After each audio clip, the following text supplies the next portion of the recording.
Marjorie Griffith, una gioina inglese originale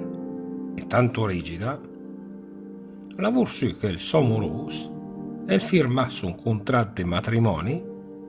due imprevisti i più se disparare regole da osservare e la maniera di comportarsi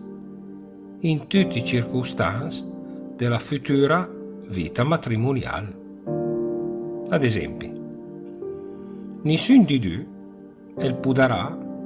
pena il divorzio, viaggiare su un'astronave, vive su un satellite artificiale, andare sulla Luna, su Marte o su Venere, senza avere insieme il marito o la mia.